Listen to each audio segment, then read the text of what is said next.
नमस्कार। डीडी राजस्थान के इस विशेष कार्यक्रम में आप सभी का स्वागत है। सबसे पहले आप सभी को पर्यावरण दिवस की हार्दिक शुभकामनाएं। 5 जून को हम प्रतिवर्ष पर्यावरण दिवस मनाते हैं, लेकिन ये सिर्फ एक दिन नहीं हो सकता पर्यावरण संरक्षण के लिए। पर्यावरण की सुरक्षा करना हर दिन की जरूरत है, हर व्यक्ति की जिम्मेदारी है। आज के कार्यक्रम में हम पर्यावरण संरक्षण की कोई बात नहीं करेंगे, हम आपको रूबरू करवाने जा रहे हैं एक ऐसे शख्स से जिन्होंने पिछले 50 वर्षों में लगभग 5.5 लाख पेड़ लगाकर एक अलग तरह का रिकॉर्ड कायम किया है। आज हम आपको मिलवा रहे हैं देश भर में प्रसिद्ध ट्री मैन के नाम से मशहूर वन और पर्यावरण प्रेमी और पद्मश्री सम्मान से सम्मानित हिम्मताराम भांबू जी से। सर, कार्यक्रम में आपका बहुत बहुत स्वागत है। जी, हमारे लिए गौरव की बात है आप कार्यक्रम में पधारे हैं। सबसे पहले हम आपसे यही जानना चाहेंगे कि पर्यावरण संरक्षण आज की महती आवश्यकता है और आपने वन और पर्यावरण संरक्षण के क्षेत्र में जो काम किया है वो अपने आप में एक बहुत बड़ी मिसाल है। ऐसा काम करना हर किसी के बस की बात नहीं। आपकी यात्रा कैसे शुरू हुई, आपने किस तरह से पर्यावरण संरक्षण को ही अपना ध्येय बनाया, आपसे जानना चाहेंगे। मेरा सबसे पहले तो मैं बता दूं कि मैं जब 18 साल का था तो मेरा एक पैतृक गांव है नागौर के पास सुकवासी। तो मेरी दादी थी 95 साल की। तो मैं क्या है कि कोई पीपल का छोटा पौधा कोई ज़मीन से बीज गढ़ करके कोई जानवर की बींट से उगा हुआ था जी। मैं उसको उखाड़ करके लाया, रेत सहित ला करके मेरी दादी को मैंने बताया कि एक मैं पीपल का पौधा लाया। तो मैंने कहा इस पौधे को क्या करेंगे। दादी ने कहा ये पौधा लगा दो। तो ये हमारे जो एक मंदिर था उस मंदिर के सामने चलो। जब वो हमारी दादी वहाँ हर रोज़ जाती थी, वहाँ जानवरों को चुगाड़ डालती थी और गायों को रोटियाँ देती थी और वो मेरे को साथ में लेकर के गई और हमने वहाँ दादी के हाथ से हमने वहाँ एक वो पीपल का पौधा लगाया पीपल का छोटा। तो पौधा लगा करके मेरे को उस दिन आज से 45 साल पहले मेरी दादी ने कहा कि इस पीपल से बड़ा, इस पेड़ से बड़ा, पौधे से बड़ा ये पेड़ को सेवा करो, इसको बड़ा करो, इनकी सुरक्षा करो, इससे बड़ा और धरती पर कोई पुण्य नहीं है। बिल्कुल।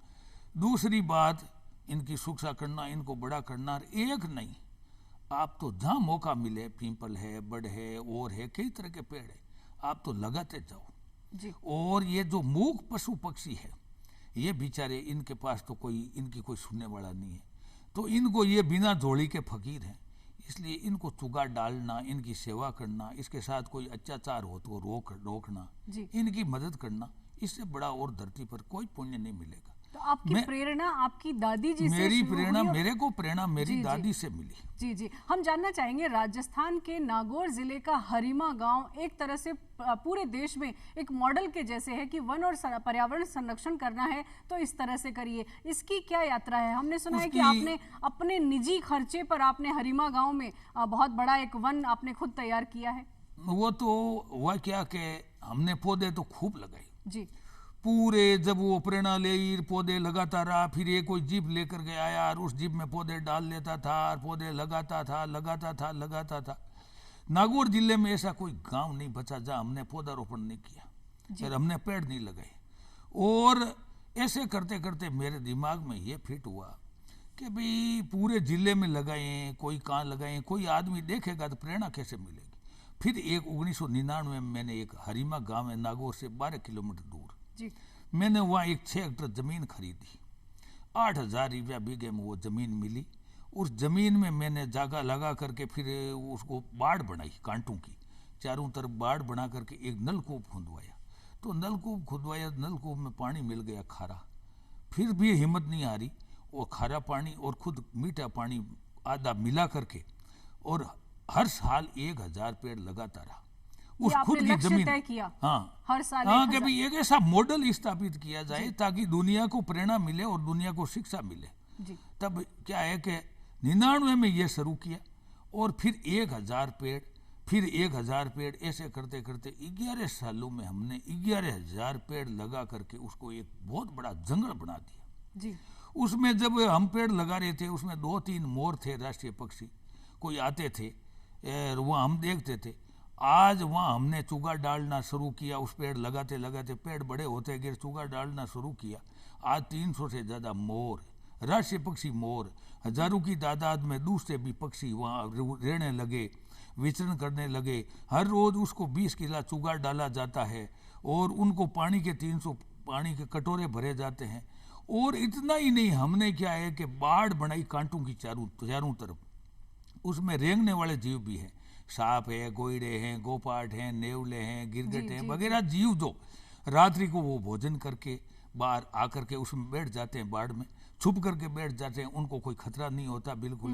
और वो भी जरूरी है जैव विविधता के लिए, जो एक दूसरे की कड़ी है।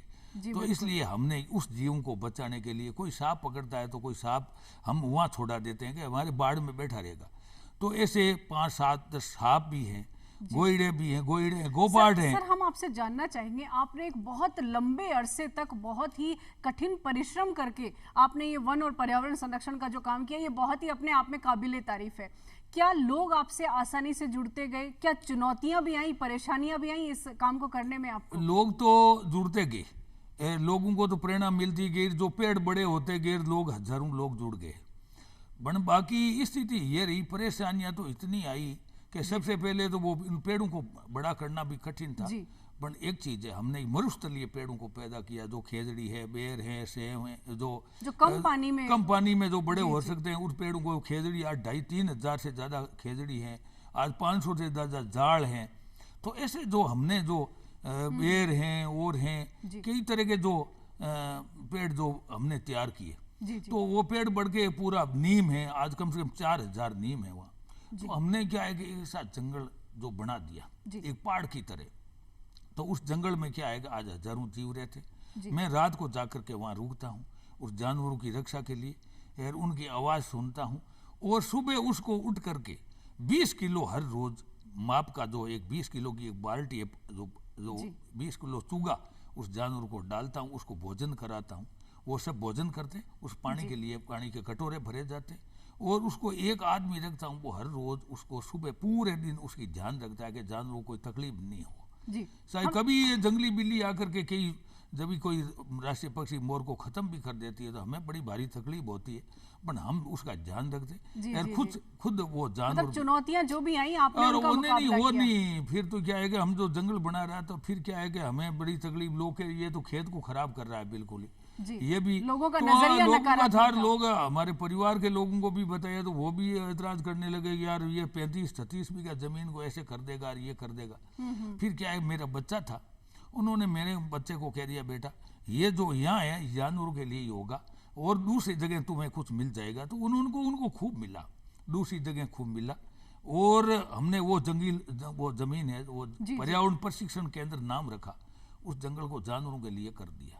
अब वो एक ऐसा मॉडल बन गया जिसमें क्या है कि एक प्रदर्शनी लगाई और आई, कई चीजें वहाँ स्थापित की। लोग उससे और नहीं, लोग नहीं, वहाँ तो हजारों बच्चे आते हैं, बच्चे वहाँ घूमते हैं, उसको देखते हैं, उसे सर्च करते हैं, और वहाँ प्रदर्शनी जानवरों के लिए वो देखते हैं। हिंताराम जी, आपसे जानना चाहेंगे, राजस्थान के नागौर जिले से राष्ट्रपति भवन तक का, पद्मश्री सम्मान तक का जो सफर है वो कैसा रहा? वहां जाने के बाद आपको कैसा अनुभव हुआ? अपना अनुभव बताइए। अब वे तो हमें तो कोई पता नहीं था बिल्कुल ही। हमने तो क्या 5-6 जिलों में काम किया है। जैसे जैसलमेर भी गया, वहाँ भी पौधारोपण किया, बाड़मेर गया, वहाँ पौधारोपण किया, और जोधपुर गया, सीकर गया, अजमेर गया। हमने वन विभाग के साथ जुड़ गया, 1472 किलोमीटर पर्यावरण जो बचाने के लिए पद यात्रा भी की, सब कुछ हुआ और काम करता रहा। हमें तो ये कोई और 500 से ज्यादा अवार्ड मिल गए, खूब मिले। राजस्थान में तो जितने बड़े बड़े अवार्ड थे, अमृता देवी बिश्नोई, राजीव गांधी पर्यावरण संरक्षण पुरस्कार,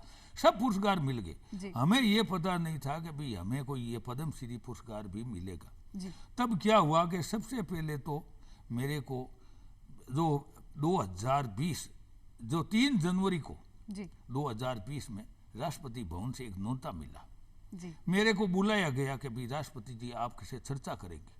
तब मैंने ये सोचा कि भाई मैं क्या चर्चा करूंगा, मैं तो 5वीं पढ़ा हुआ व्यक्ति हूँ और पेड़ लगाने वाला हूँ, और अब क्या होगा क्या नहीं होगा। मैंने जब हमारे जिला मजिस्ट्रेट के पास गया तो उन्होंने कहा भाई आप जानो, आपका काम जानो, आपका काम कर रहे हो, चर्चा तो आपको ही करनी है। तो जब हम यहाँ प्रोटोकॉल के तहत हमें रवाना किया गया, जब राष्ट्रपति सामने गाड़ी आई, राजस्थान हाउस में रुका, सुबह वो राष्ट्रपति अपने आप में एक अविस्मरणीय अनुभव है। वो फिर राष्ट्रपति भवन गया, 4 जी, जगह इंटरव्यू हुआ मेरे को, जो कैसे बैठना है, क्या होना है, जी। अनुशासन से रहना है, क्या बोलना है, क्या जवाब देना है। तो मैं यहाँ क्या पहले भी एक मंथन कर चुका, कभी चर्चा कैसे करनी। हमने 7 जय पर चर्चा शुरू की। जी, तो 7 जय पर जब चर्चा शुरू हुई 22 मिनट तक, ये आपका एक मूल मंत्र है, मूल 7 मंत्र जय। 7 जय। जी जी, इसके बारे तो में सबसे पहले तो जल है। जी अगर जल है तो जंगल है, अगर जल नहीं है तो जंगल कैसे होगा, जंगल हो ही नहीं सकता। बिल्कुल। सबसे पहले तो हम जल पर चर्चा की। जल है तो जंगल है, और जंगल है तो जीव है, क्योंकि जितने भी जो जंगली जीव हैं और जी, हैं, जी, ये तो जंगल नहीं होगा तो जीव कैसे जीव नहीं बचेंगे। होगा। तो हमने 7 जय पर जल है तो जंगल है, जंगल है तो जीव है, और जीव है तो जमीन है, और जमीन है तो जैविक है, जी, और जैविक है तो जलवायु है। जी, ये बिल्कुल। 6 जय बचेंगे तभी हम बच जीवन सकेंगे। है। तो इस 6 जय पर यह चर्चा हुई। 7वां जय था जनसंख्या। जी तो जनसंख्या पर भी हमने चर्चा की कि जनसंख्या को रोको भाई, लाग रोगरी एक दवा, ये सब चीजें ही कम पड़ जासी, पानी धरती और वाह, हवा। बहुत ये जनसंख्या बढ़ती रहेगी, जनसंख्या विस्फोटक है, ये नहीं रुकेगी तो जब से क्या है, ये पूरे संसाधन कम पड़ जाएंगे, जी, ये जी, धरती जी। पानी हवा कम पड़ जाएगी, धरती कम पड़ जाएगी, पानी कम पड़ जाएगा, ये चीजें नहीं मिलेगी तो आदमी बच नहीं पाएगा। जी, एक तरह से आपके जो प्रयास रहे वो सिर्फ पर्यावरण संरक्षण या वन संरक्षण के नहीं है, ये पूरे जीवन से जुड़ी हुई पूरे तमाम जीवन, चीजें जो आदमी हैं, मानव वो जीवन पूरा के एक लिए, चक्र है, उसके संरक्षण के लिए आप पूरे प्रयास कर मानव जीवन के चक्र के लिए तो पूरा हमने काम किया जी कि भी मानव जीवन को कैसे बचाया जाए, यार कैसे बचेगा, जी आदमी को क्या करना है। अब मानव तो क्या है, अहंकार के शिखर पर बैठ करके मानव मात्र ने जो इतना मानव जो प्रकृति के संसाधनों का साथ जो दुरुपयोग हुआ। प्रकृति के साथ इतना खिलवाड़ किया, न जाने क्या क्या कर डाला। जी, हम ये जानना चाहेंगे, जैसे आप जो प्रयास कर रहे हैं वो तो मतलब कोई व्यक्ति कर पाए इतना वो असंभव सा लगता है। आज के दौर की अगर हम बात करें, ग्लोबल वार्मिंग इतनी ज़्यादा बढ़ गई है, पर्यावरण प्रदूषण बढ़ रहा है, एकल उपयोग प्लास्टिक का उपयोग बढ़ रहा है, तो आपके नज़रिए से एकल उपयोग जो प्लास्टिक है वो कितना खतरनाक है, उसको रोकना कितना ज़रूरी है? अब प्लास्टिक का तो क्या है, प्लास्टिक तो बड़ा खतरनाक है। जी प्लास्टिक का तो सरकार ने कानून भी बना दिए, जी भारत सरकार भी कानून बना रही है, पूर्ण रूप बंद कर रही है, और ये तो बंद होना ही चाहिए। नहीं तो प्लास्टिक तो ये पॉलीथीन और वगैरह, ये तो प्लास्टिक है, ये तो पर्यावरण का सबसे बड़ा दुश्मन है, सबसे बड़ा घातक है। इससे तो क्या है कि पूरी जमीन खराब होती है, ये जो नालियों में पड़ा रहता है, नालियों में मच्छर पैदा होता है, मलेरिया पैदा हो जाता है, पानी कीचड़ पैदा, सड़कें टूटती है, जी। और न जाने कितने जो वायरल पैदा हो रहे हैं इस प्लास्टिक के कारण। तो प्लास्टिक में लोग जो पैकिंग करते हैं और करते हैं कई तरह के, तो ये तो इसके तो एक सबसे बड़ा उपाय तो ये होगा कि जो कपड़े की थैली बनानी पड़ेगी। जी बिल्कुल। हर जो ठेले वाला, सब्जी वाला और जो जितने भी किराने वाले, उसको कपड़े की थैलियां रखनी पड़ेगी। और ये तो क्या है कि वो जब जो कोई लेने जाएगा, जो आदमी खरीदार, तो उसको कहना पड़ेगा भाई ये तो थैली लेकर के आओ, ये थैली का पैसा लगेगा, जी वो एक्स्ट्रा पैसा चार्जिंग शुरू कर दे।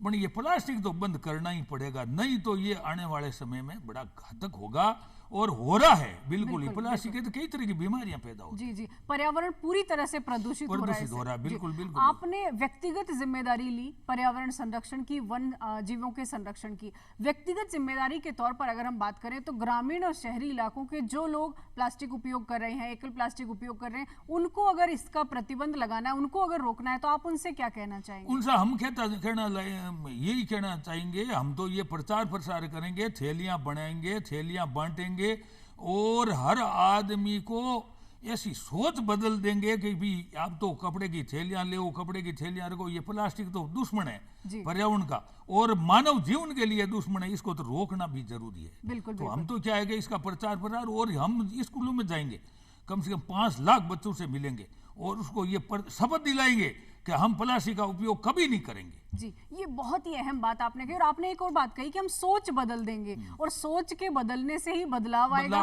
महात्मा गांधी जी ने भी कहा है कि जो बदलाव आप दूसरों में देखना चाहते हैं, औरों में देखना चाहते हैं, वो आप खुद बनिए। आप तो अपने आप में बदलाव की मिसाल हैं। आप पदयात्रा पर भी जाते हैं हिमताराम जी, पदयात्रा पर जब आप जाते हैं तो न सिर्फ पर्यावरण संरक्षण, आप सामाजिक विकास के जो अलग अलग जो विषय हैं, अलग अलग जो मुद्दे हैं, उन पर भी आप काफी काम कर रहे हैं। उनके बारे में उनके बारे में तो हमने क्या है कि एक 95 से जो एक PCNDT एक्ट बना, जी। PCP VNDT NDT जी एक्ट बना, उसमें मैं सदस्य बना। जी हमने बेटी बचाओ बेटी पढ़ाओ और इनके लिए खूब मीटिंगें की, खूब प्रचार प्रसार किया। और हम आज भी जब मीटिंगों में जाते हैं तो ये बेटी बचाओ बेटी पढ़ाओ, बेटियों के लिए, हमारे बेटियां ही नहीं होगी तो हम लोग करेंगे क्या? बिल्कुल हम हमारा तो ये जो आज जो विकास है ये बेटियों पर ही निर्भर है।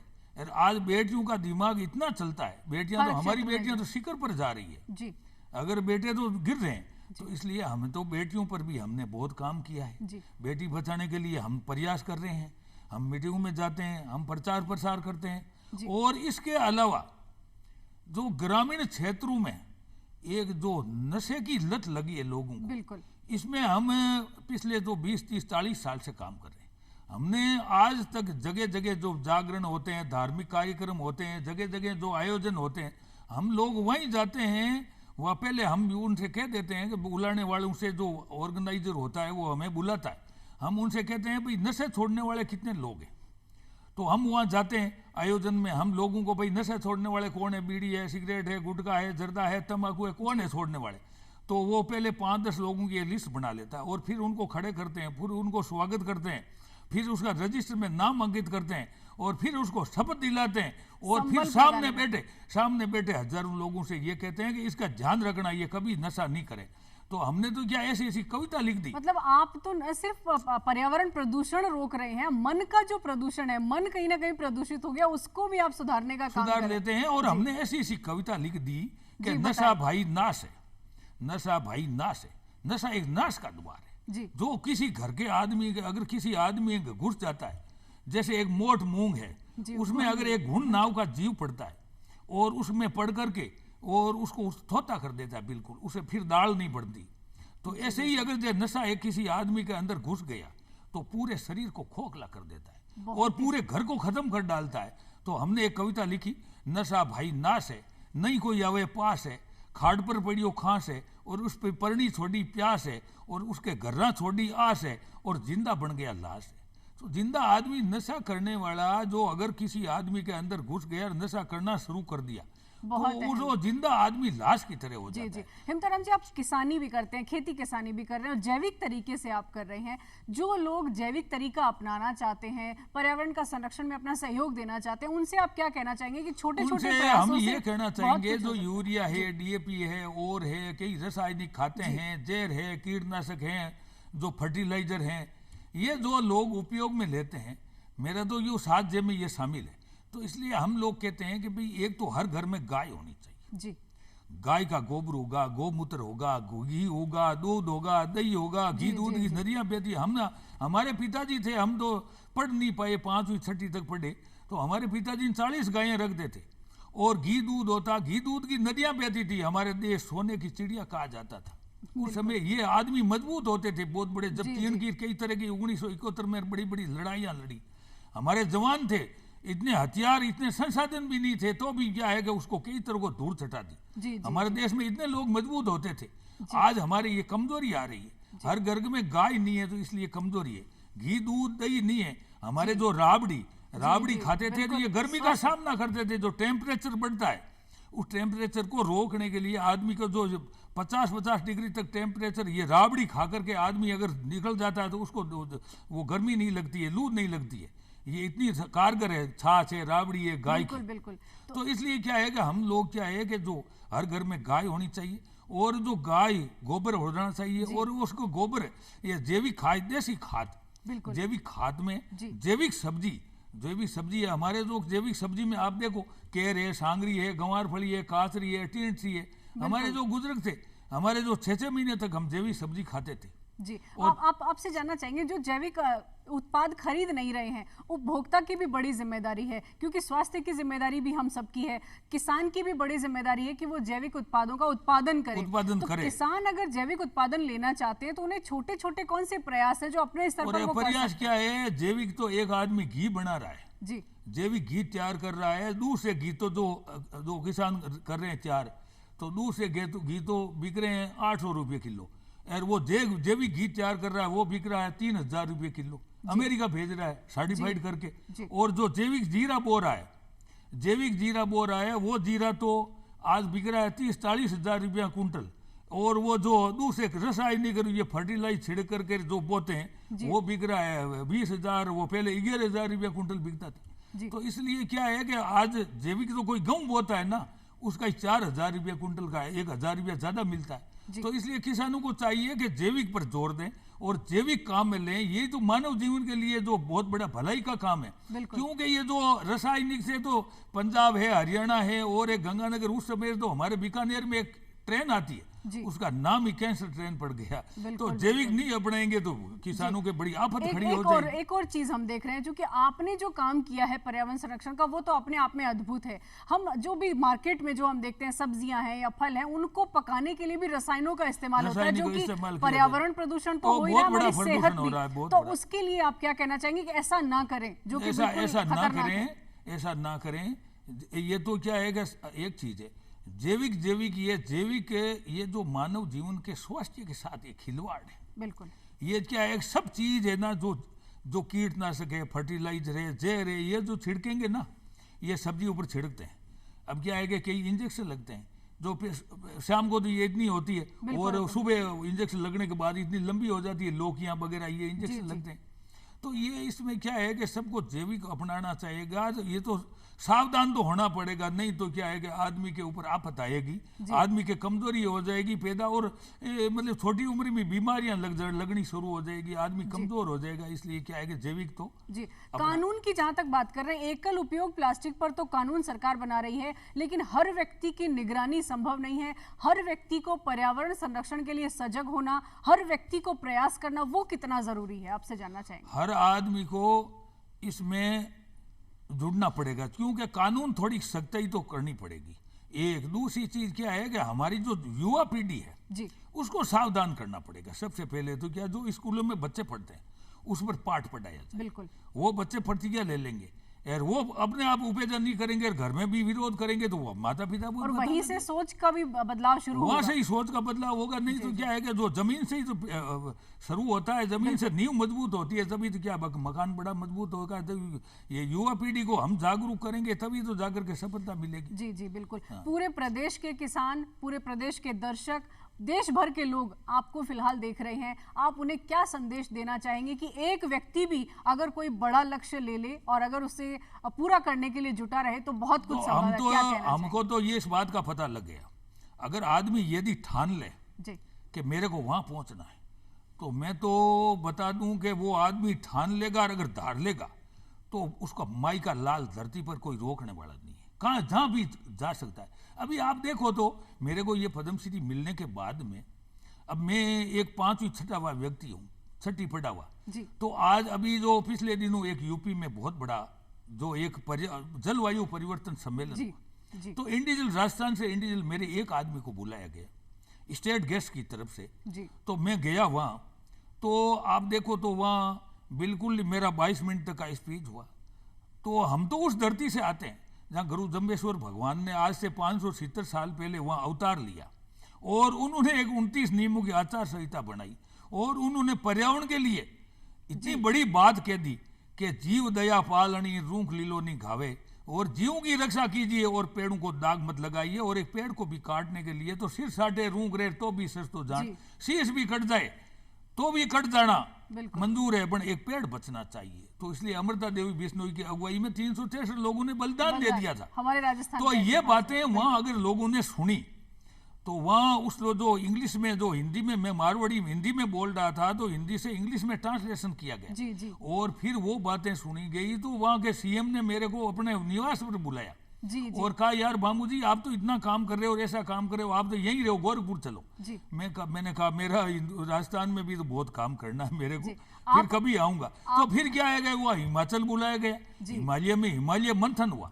वहां पर भी क्या है कि पूरे विश्व के वैज्ञानिक थे, वो जो जर्मनी है, जापान है, रूस है, अमेरिका, वो भी क्या है कि मैं जो हिंदी में बोल रहा था उसका अंग्रेजी में ट्रांसलेट हुआ, सब लोगों ने सुना। और यहाँ हिमाचल की जो वो बुक्स छपी उसमें मेरे लेख छपे, हमने कई कविता बोली, भाया पेड़ा ने मत काटो रे, जो कोई काटे पेड़ उसे सब मिलकर डांटो रे, वो कविता भी छपी वहाँ।